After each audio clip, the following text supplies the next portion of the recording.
Olá, sejam bem-vindos para a nossa aula de Biologia. Eu sou o professor Daison Jardim e vamos ver o que temos na nossa aula. Veja aí que nossa aula 14 vai ser uma revisão de vários assuntos. Então, fiquem preparados aí com caderno e caneta na mão e vamos para a nossa aula. Eu inicio aqui a nossa revisão tendo essa imagem do Gregor Mendel. Aqui atrás de mim, ó, vocês já sabem reconhecer uma molécula, uma dupla fita de DNA, né? E aí eu tenho uma pergunta para vocês, para relembrar esse assunto. Ó. Por que irmãos podem ser tão diferentes, mesmo tendo os mesmos pais? E para iniciar essa nossa aula, nós vamos fazer uma viagem lá para onde Gregor morava. Veja aí. Gregor Mendel morava aqui, ó, em um mosteiro, né? Então, ele era um monge agostiniano que vivia no mosteiro de São Tomás, lá na República Tcheca, lá por volta do século XIX. E ele foi ali o considerado pai da genética, porque ele realizou vários experimentos que ficaram famosos ao longo da história ali, com ervilhas nos jardins do mosteiro, que eram chamadas ali de Pisum sativum, né? Lá pelos anos de 1856 e 1863. Então, aí vamos voltar dessa viagem que nós fizemos lá para o mosteiro onde vivia Gregor Mendel, né? E assim, estando aqui, ó, ele foi o que criou a primeira lei de Mendel, né?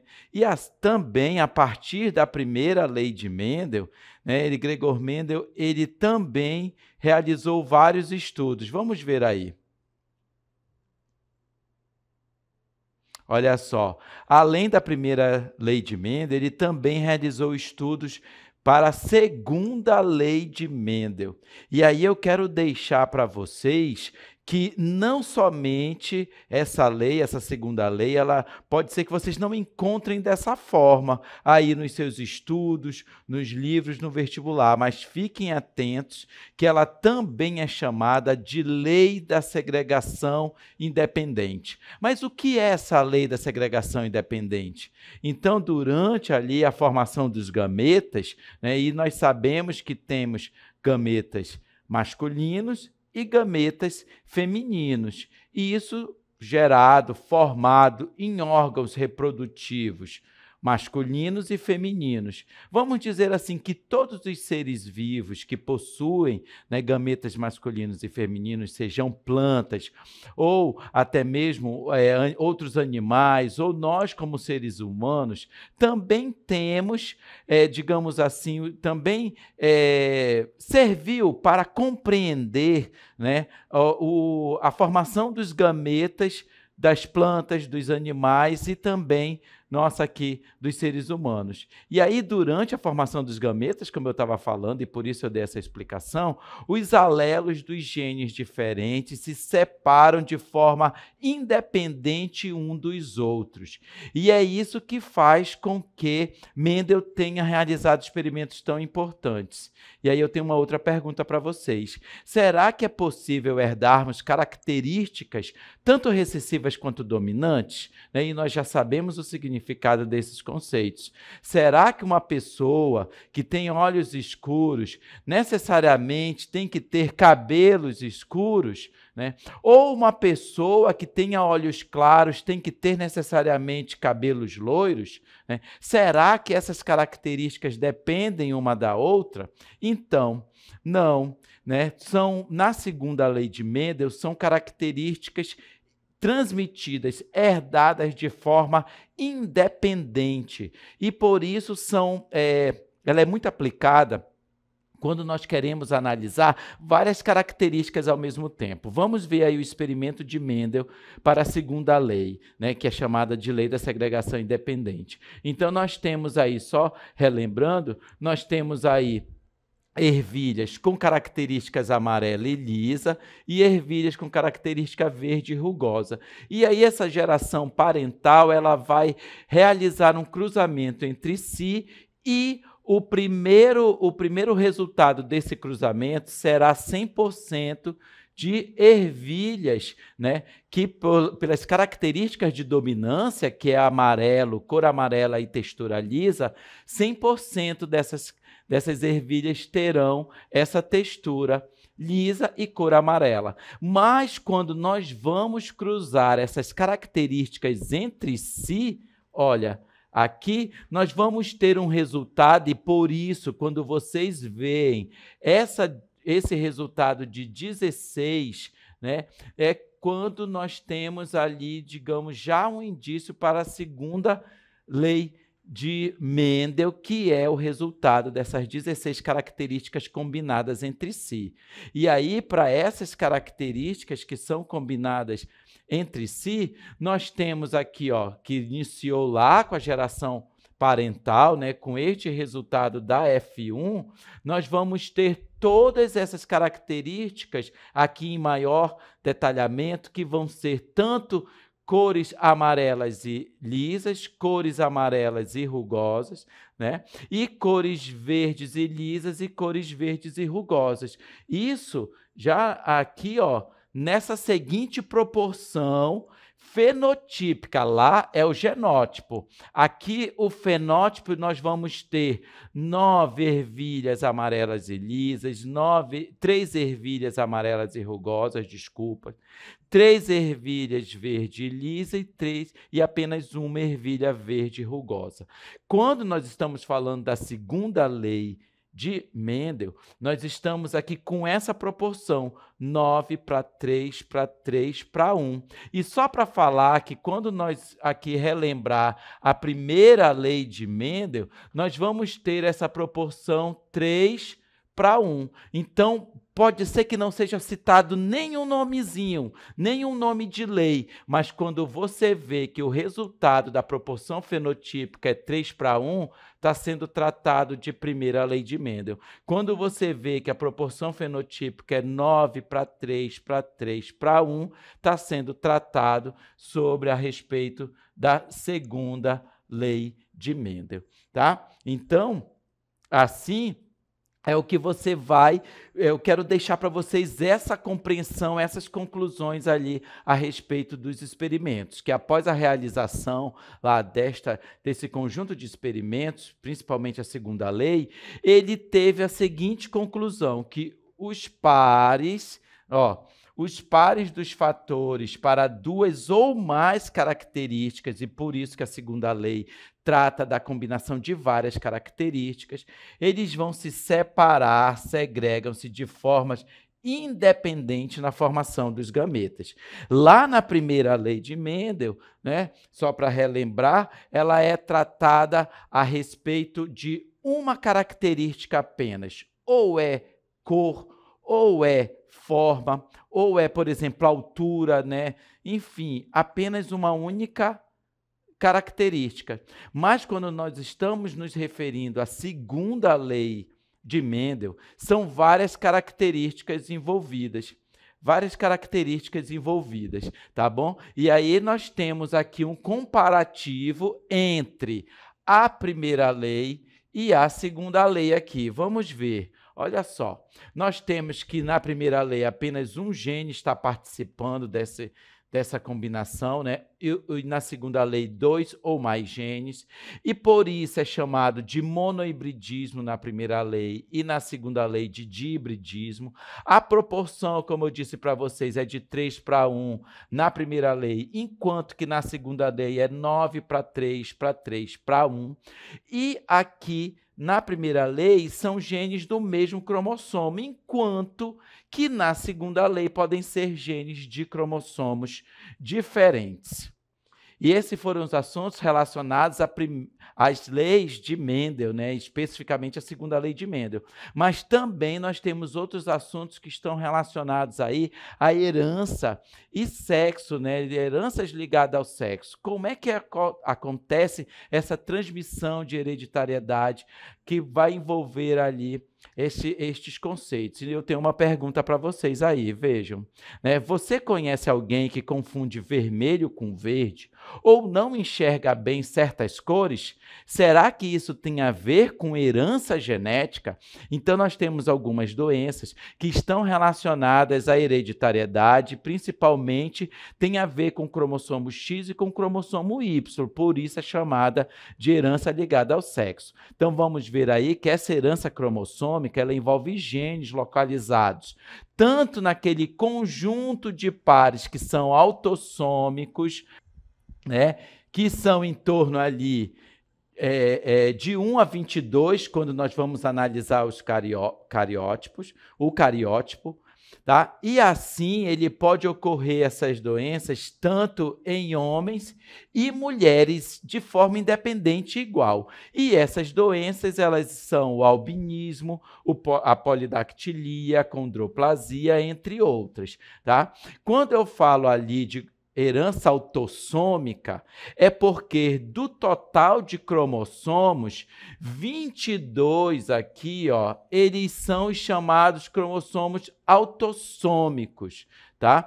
E apenas um par deles é chamado de cromossomos sexuais, tá? Então, essas doenças, elas estão relacionadas a esses 22 pares de cromossomos aqui nesse cariótipo.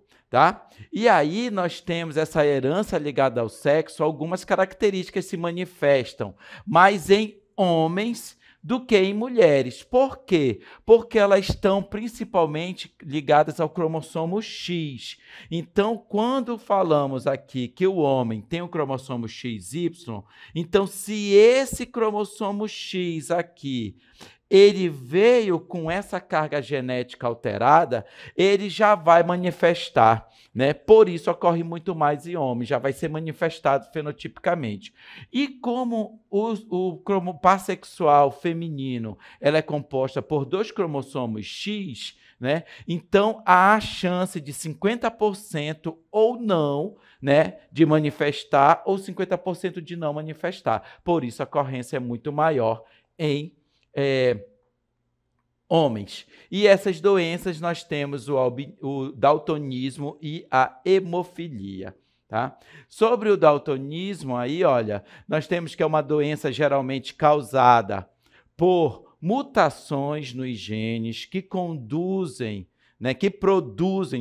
os pigmentos sensíveis à luz lá nos cones da retina, que são responsáveis pela percepção das cores.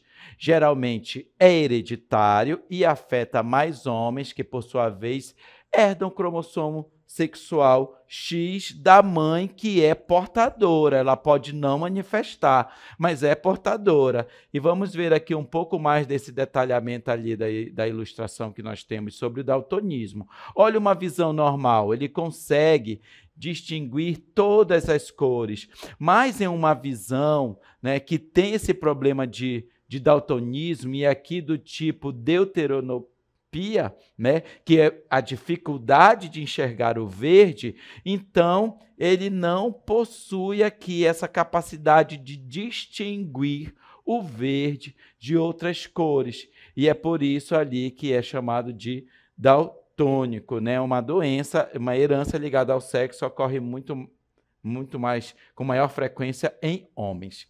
Também temos ali a hemofilia, que é um distúrbio genético de coagulação sanguínea que impede o sangue de coagular corretamente. Inclusive, isso é uma doença grave para casos de quando você precisa de uma cirurgia. Então, é necessário que esse sangue tenha essa capacidade de coagular. Então, a doença, a hemofilia, leva a sangramentos prolongados, né, nos músculos e articulações. E a hemofilia manifesta-se quase exclusivamente também no sexo masculino, né? E nós temos aí que para a hemofilia, ó, nas mulheres, elas geralmente são portadoras, né? Fica lá embora está no gene, mas não é expresso fenotipicamente. O que significa portador? Elas carregam o gene alterado, mas não se manifesta a doença, a menos que herdem o gene defeituoso dos dois pais. E quando falamos herdar dos dois pais, é porque tem o X que pode vir do pai e tem o X que pode vir do óvulo da mãe, né? Do gameta masculino e do feminino. E se estes dois estiverem alterados, aí não tem jeito, ele será manifestado. Em detalhe, nós temos aí um pouco, né, do que seria, no caso da hemofilia, uma situação normal, né, em que as placas aqui, ó, iriam impedir, né, esse sangramento, né, e assim não teria problema com coagulação. E aqui na deficiência, no caso da hemofilia, as plaquetas não são suficientes para esse processo, né, para impedir a coagulação, e aí tem sangramentos constantes. Tá? Continuando a nossa revisão, nós vamos falar um pouco agora sobre a engenharia genética, genética molecular, e nós temos aqui essa imagem, olha, que representa bem essa alteração que em experimentos, em laboratórios, ela pode ser realizada. E aí eu tenho uma pergunta para vocês também. Você comeria um alimento geneticamente modificado? E para mais ou menos explicar um pouco como que acontecem esses experimentos, vamos ver aí um vídeo. O que é genética molecular? Você já imaginou um mundo em que podemos ler, copiar e modificar o código da vida, entender mutações e até criar tratamentos personalizados a partir do DNA? Tudo isso é possível graças à genética molecular, a área da biologia que estuda como os genes funcionam e como podemos usar essa informação para beneficiar a saúde, a ciência e o ambiente. Na agricultura, a genética molecular permite identificar genes de interesse, desenvolver plantas transgênicas e aprimorar culturas mais nutritivas, resistentes e sustentáveis. Na medicina, ela ajuda a mapear doenças genéticas, aplicar testes de DNA, usar células-tronco e desenvolver terapias gênicas que salvam vidas. E no meio ambiente, a genética molecular contribui com a biorremediação, utilizando micro-organismos modificados para degradar poluentes e proteger ecossistemas. A genética molecular está moldando o presente e o futuro, conectando ciência, saúde, alimentação e sustentabilidade para transformar a vida no planeta. Vocês viram aí no nosso vídeo maravilhoso, né, que as várias aplicações da genética molecular. E vamos ver os avanços agora que estão realizados na ciência e medicina. Mapeamento do genoma humano, né, o projeto Genoma, diagnósticos também precoce de doenças genéticas, né, e câncer, que Deus nos livre dessa má hora, né, terapia gênica com substituição de genes defeituosos, né, e também testes de identificação ou de investigação criminal e teste de paternidade. Tá? Então, são várias aplicações que nós temos aí na ciência e na medicina. E na agricultura, né? Criação de plantas transgênicas que são resistentes a pragas ou mais nutritivas e, por isso, muito encontradas hoje aí disponíveis para consumo, mesmo que a gente não saiba. Melhoramento genético para aumentar a produtividade e resistência a doenças. Plantas que amadurecem melhor e suportam variações climáticas. Todas estas são aplicações ali importantes hoje no dia a dia na agricultura e na produção de alimentos em larga escala. E também no meio ambiente, porque bactérias são utilizadas para biorremediação, né? Ou seja, são organismos geneticamente modificados que são utilizados para limpar esses vários poluentes de ambientes aquáticos. Então, essas bactérias, elas limpam óleo, metais pesados, né? E lixo tóxicos existentes aí no meio ambiente, que, infelizmente, nós encontramos muito aí no nosso dia a dia, né? Então, essa aqui foi a nossa revisão, né, da aula de hoje. E aí nós temos aí, olha, veja cartela, ó, aplicações no meio ambiente, né? Só para detalhar um pouco mais do que eu acabei de explicar para vocês. Então, espero que vocês tenham compreendido e tchau.